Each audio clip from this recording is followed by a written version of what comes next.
If you had walked into a jewelry shop in London in the year 1830 and asked for the exact time, the watchmaker would have looked at a sundial or a regulator clock set to the sun's peak over the local meridian. He would have given you a time that was true for London and London alone.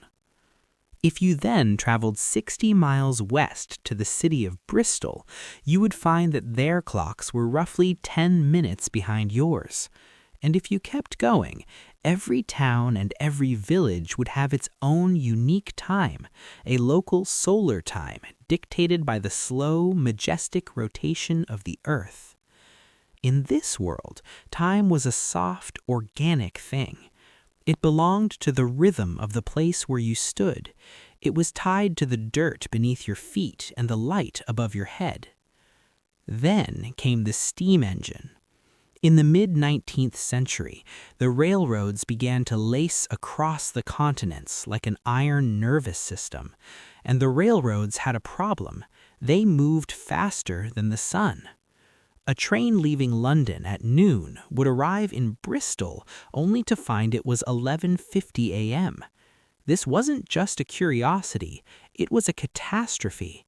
It caused head-on collisions, missed connections, and a logistical nightmare that threatened the very progress the industrial age promised.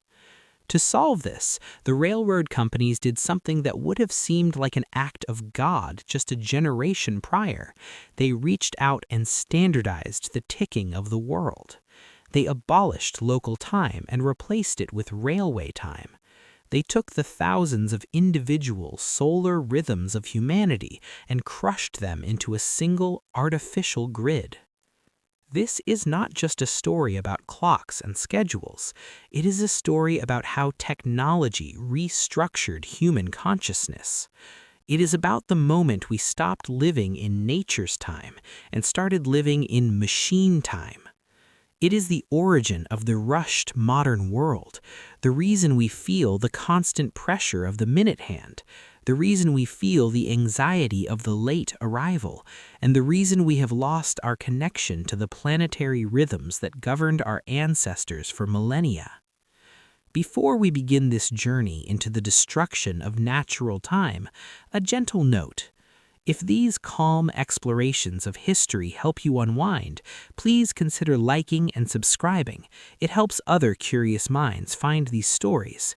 And we're always curious for your reflections. Let us know in the comments if you've ever felt the tyranny of the clock in your own life, or which other invisible shifts in history you'd like us to explore.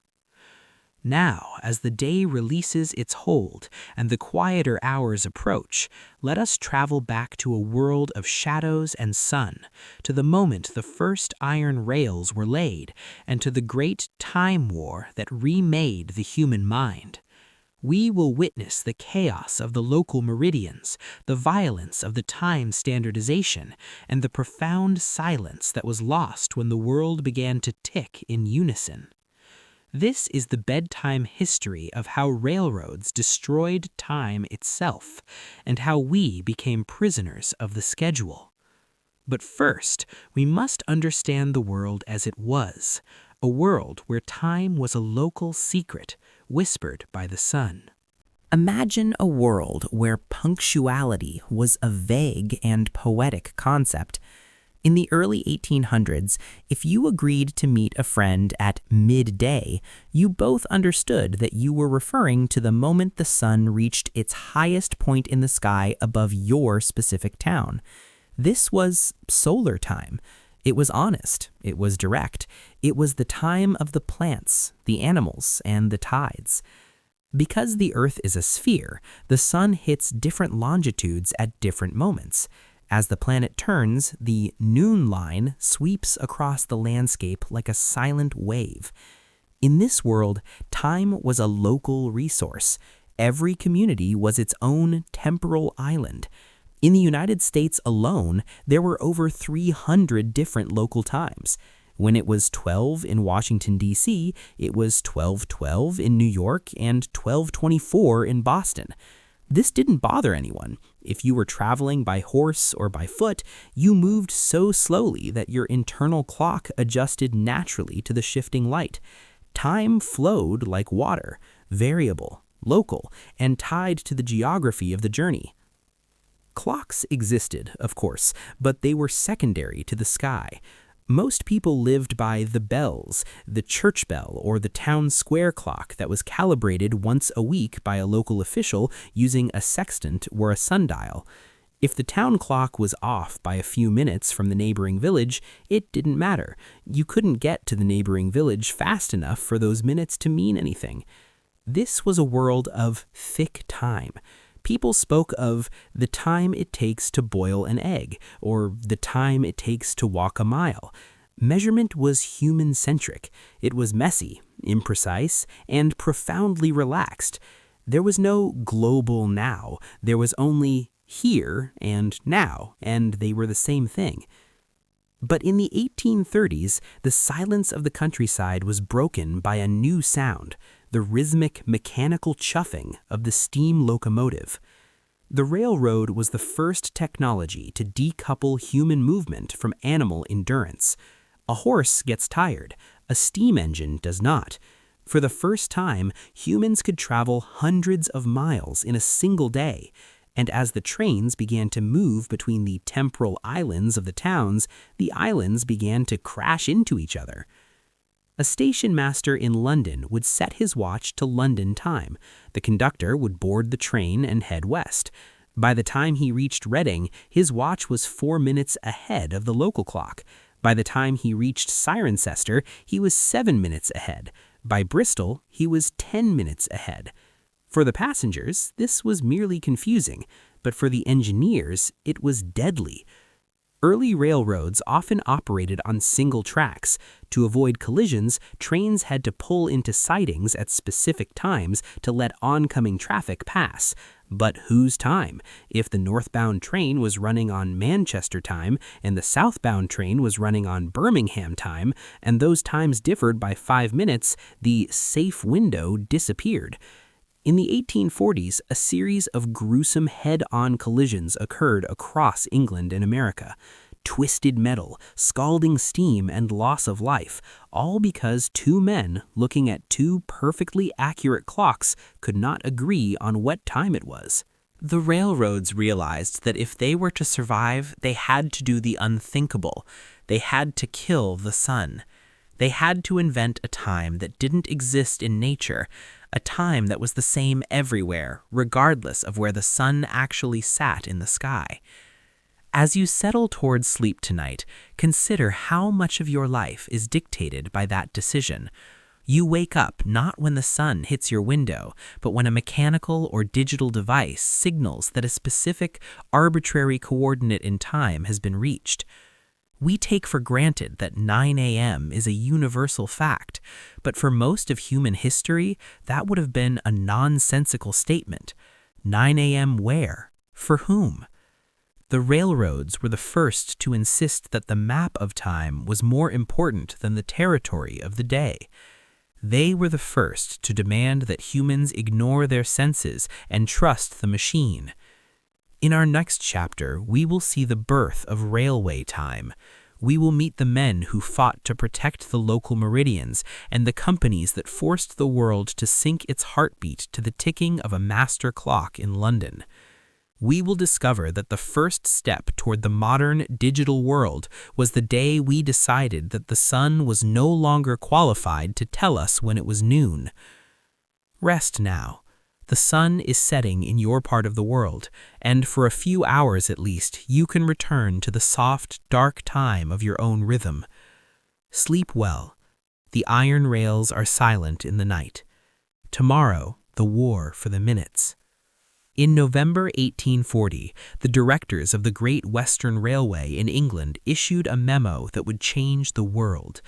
It stated with bureaucratic coldness that from that day forward, every station on their line would ignore the local sun and instead set its clocks to the time kept at the Royal Observatory in Greenwich. They called it railway time. For the first time in human history, an artificial, man-made coordinate was declared superior to the natural movement of the heavens. The reaction from the public was one of visceral, almost religious horror. To the Victorian mind, the sun was the primary clock of God. To suggest that a private corporation could declare it was noon when the sun was still 10 minutes from its peak felt like an act of supreme arrogance, a mechanical Tower of Babel. Town councils across England erupted in protest. The city of Exeter, which sat 14 minutes behind London, refused to change its cathedral clock. For years, the city lived in a state of temporal schizophrenia. The station kept railway time, while the town kept Exeter time. If you were a traveler, you had to perform constant mental arithmetic. If your train arrived at 4 p.m. railway time, you stepped out onto the platform to find it was only 3:46 p.m. in the streets. To bridge this gap, watchmakers began creating dual-dial watches. These intricate devices featured 2 minute hands, one gold for the sun, one blue for the tracks. It was a physical manifestation of a divided human soul. One hand remained tied to the ancient local rhythm of the earth. The other was a slave to the iron schedule. But the railroads were relentless. They understood that standardization was the fuel of the industrial machine. They began distributing time signals via the newly invented electric telegraph. Every morning at 10 a.m., a pulse of electricity would travel down the wires from London, triggering a bell or a visual signal at every station across the country. This was the first networked moment in history. It was the ancestor of the digital sync. For the first time, thousands of people across hundreds of miles experienced the exact same now simultaneously. The local meridian was being strangled by the copper wire. The resistance wasn't just about stubbornness, it was about sovereignty. People felt that their time was being stolen. In many towns, laborers worked from sunrise to sunset. If the railroad moved noon forward by 15 minutes, it effectively lengthened the morning and shortened the afternoon. It messed with the internal biological clocks of an entire population. In America, the chaos was even more profound. Because the United States was so vast, the time differences were measured in hours, not minutes. By the 1870s, there were nearly 80 different railroad times competing with hundreds of local times. A traveler going from Maine to California had to reset their watch over 20 times. The time war reached its peak in the courts. In 1883, a man in Iowa was sued for being late to a hearing. He argued that he arrived at 9 a.m. according to his local sun time, but the court had already started at 9 a.m. according to the railroad time. The judge eventually ruled in favor of the railroad. The message was clear. The machine's time was now the law of the land. As you settle deeper into your pillow, consider the blue hand and the gold hand of those Victorian watches. Today, the gold hand, nature's hand, has been completely removed. We no longer have local time. We live entirely in the railway time of the 19th century, scaled up into global time zones. When you look at your phone, you are looking at a descendant of that first telegraph pulse from 1840. You are synced to a global grid that ignores the sun entirely. This standardization was necessary for safety and commerce, but it cost us our sense of place. We no longer belong to the time of our specific patch of Earth. We belong to the time of the network. In our next chapter, we will witness the final dramatic death of solar time, the day of 2 noons. We will see how on a single Sunday in November 1883, the American railroads executed over 600 local times in a single afternoon, and how the world woke up on Monday morning to find that the sun had been permanently fired from its job as the world's timekeeper. Rest now. The master clock is ticking, but for tonight, your time belongs only to you. Sleep well. The wires are quiet in the dark. Tomorrow, the day the clocks stood still. Sunday, November 18th, 1883, was a day unlike any other in human history. It was a clear, quiet morning in the United States, a day of rest for millions. But inside the telegraph offices and railroad stations of the nation, men stood with their hands on brass levers, their eyes fixed on master regulators. They were waiting for a signal that would perform a surgical strike on the concept of reality itself. They called it the Day of Two Noons. At exactly 12 p.m. on the 75th meridian, a pulse of electricity traveled out from the Naval Observatory in Washington. As it reached each city, time was literally hijacked. In New York, the clocks were set back 4 minutes. In Baltimore, they were moved forward 6 minutes. In Chicago, clocks were suddenly paused for 9 minutes and 32 seconds, waiting for the new standard time to catch up. By the time the sun set that evening, over 600 local times had been executed. The American continent, which had lived for centuries by the slow shifting light of the sun, woke up on Monday morning to find itself divided into 4 neat vertical slices: Eastern, Central, Mountain, and Pacific. The transition was jarring, almost hallucinatory. In many cities, the town clock reached 12, rang its bell, and then was manually wound back or stopped until the standard noon arrived. People gathered in town squares to watch the minute hands jump backward. It felt as if the railroads had reached into the sky and physically tugged the sun across the horizon. The legal and social pushback was immense. Ministers preached sermons from the pulpit, accusing the railroads of altering the laws of God. One editorial in the Indianapolis Sentinel raged, "The sun is no longer the boss of Indianapolis. The railroad commissioners now say when the sun shall rise and set. People will now have to eat, sleep, and work by railroad time." But the railroads didn't care about the theology of the sun. They cared about the efficiency of the rail. They had created a world where a train could travel 500 miles in a day, and in that world, the old solar logic was a friction that had to be smoothed away. Standard time was the first great victory of the virtual over the physical. We didn't change the Earth's rotation. We just decided that the Earth's rotation was no longer the primary standard for human life. We chose the map of the 4 time zones over the territory of the actual sun. This standardization had a profound psychological effect that we still carry today. Before 1883, time was a flow. After 1883, time became a grid. In the old world, if you were 10 minutes late, it was a subjective measurement. Late compared to what? The sundial in the next garden? The shadow of the church spire? But in the world of standard time, late became an objective scientific fact. The railroads introduced the concept of the fixed schedule. For the first time, the late arrival was not just a nuisance, it was a failure of character. The punctuality we obsess over today, the anxiety of the 9 a.m. meeting, the frantic glance at the digital watch, was born on the Day of Two Noons. We stopped asking, "Is it light outside?" and started asking, "What does the network say?" As you settle into the final quiet of this evening, think about that 9-minute pause in Chicago. For 9 minutes, the people of that city lived in a gap between the old world and the new. They stood in a temporal no man's land, waiting for the machine to tell them that the day could continue. Today, we live entirely in that gap. We never experience solar noon. We live in a permanent, standardized approximation. We have gained safety, we have gained commerce, and we have gained the ability to coordinate across oceans. But we have lost the now that belongs only to the place where we are. In our next chapter, we will see how this new machine time moved from the tracks into the soul. We will explore how the railroads paved the way for the factory whistle, the punch card, and the commute. The moment time stopped being a gift of nature and started being a commodity that we sell to our employers by the hour.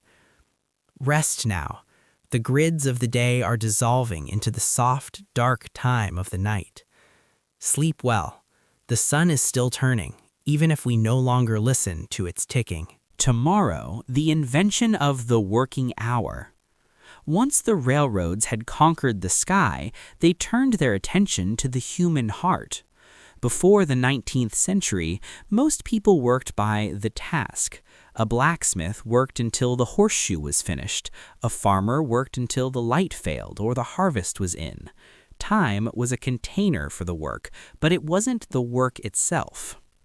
But machine time, standard time, changed the very definition of a human life. If time was now a universal, precise grid, then time could be measured, and if it could be measured, it could be bought. The railroads didn't just carry cargo, they carried the working hour into every corner of the world. They paved the way for the factory whistle, a sound that became the new church bell of the industrial age. The whistle didn't care if you were tired or if the sun was particularly beautiful that morning. It signaled that you had entered company time. This was the birth of the commute, a word that actually comes from the commutation tickets sold by railroad companies to people living in the new suburbs. For the first time, a person's life was divided into two distinct geographical hemispheres, work and home, and the bridge between them was a high-speed iron schedule. In this new world, your value as a human being was increasingly tied to your productivity per hour. The railroads had standardized the tracks, and now the factory owners standardized the movements of the body. They introduced the punch card, the mechanical record of exactly when your soul was checked into the machine and when it was checked out. Humanity began to feel a new kind of sickness, hurry sickness. The anxiety of the late train moved from the platform into the office, the kitchen, and the bedroom. We began to optimize ourselves. We started eating fast food to save time for the machine. We started drinking coffee, the black fuel of the clock, to keep our biological rhythms from rebelling against the artificial 24-hour cycle. The most profound shift, however, was the loss of the season. Before the railroads, life was seasonal. You ate what grew in summer, you rested in the dark of winter. But the railroads brought strawberries to London in January and coal to the tropics in July. They flattened the year just as they had flattened the day. We became standardized. We started wearing the same mass-produced clothes, reading the same morning newspapers, and thinking the same thoughts at the same minute. The railroad didn't just move people, it moved the now. This is the origin of the modern burnout. We are the descendants of the first generation that tried to live at the speed of a steam engine. We are the first species to feel guilty for wasting a minute, as if a minute were a coin that had been stolen from our pockets. As you drift toward sleep tonight, notice the silence of your room. In the medieval world, this silence was deep and rhythmic. In our world, the silence is often just a pause between notifications. We have become so used to the ticking of the machine time that we find nature's time, the slow, unpredictable growth of a tree or the gradual shifting of a shadow, to be boring. We have been trained to crave the instant. But right now, the machines are quiet. The punch cards are empty. For these few hours of sleep, you are returning to the task time of your ancestors. Your body has its own schedule, the rhythm of your heart, the cycle of your dreams, that no railroad can ever standardize. In our final chapter, we will look at the world today, the 24/7 hallucination of the internet age. We will see how we are finally trying to reclaim deep time, the time that belongs to the earth and the stars, and how to find a moment of stillness in a world that never stops ticking. Rest now. The factory whistle is silent in the night. Sleep well. You are more than an hour on a ledger. Tomorrow, the search for the unclocked life.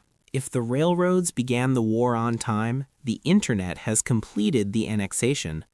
Today, we live in what sociologists call the 24/7 hallucination. It is a world where the sun never truly sets on our productivity, our consumption, or our notifications. We carry the master clock of the 19th century telegraph in our pockets, shrunk down into a glowing rectangle of glass and silicon. We have moved beyond railway time and into network time. In the era of the railroad, you had to go to the station to enter the machine's schedule. In our era, the station is everywhere. We check our emails at the dinner table. We scroll through global news in the middle of the night. The iron rails have been replaced by fiber optic cables, but the result is the same: the total collapse of the local and the natural into the global and the mechanical. Standardization has become so total that we now struggle to remember what nature's time even felt like. We feel a phantom anxiety if we are not in sync with the global feed. We have optimized our bodies with sleep trackers and productivity apps, trying to squeeze every last drop of value from our minutes, as if we were locomotives needing to maintain a constant head of steam. But in the cracks of this high-speed world, a new movement is growing. People are beginning to search for deep time. Deep time is the time of the mountains, the glaciers, and the stars. It is the time that the railroads tried to destroy, the time that doesn't care about punctuality or schedules. When you stand on a beach and watch the tide, you are experiencing a rhythm that existed billions of years before the first locomotive was built. When you look at the stars, you are seeing light that has traveled for centuries to reach your eyes. This is the unclocked life. It is the realization that while the machine's time is useful for coordination, it is not the truth of your existence. You are not a component in a global engine. You are a biological being tied to a turning planet. We see this reclamation in the slow movements: slow food, slow travel, the return to gardening and handcrafts. These are acts of temporal rebellion. They are ways of saying, this task will take as long as it takes. It is a return to the task time of our ancestors, where meaning is found in the doing, not in the finishing. The railroads gave us the modern world. They gave us the ability to see our loved ones across great distances, to trade goods across oceans, and to build a global civilization. But they also gave us the time crisis. They taught us that a minute is a resource to be spent rather than a moment to be inhabited. Standardization was a trade. We traded the local for the global, the solar for the mechanical, and the quiet for the ticking. But tonight, as you drift into the deepest part of the evening, you can let the trade go. For the next few hours, the global grid has no claim on you. Your dreams do not follow a schedule.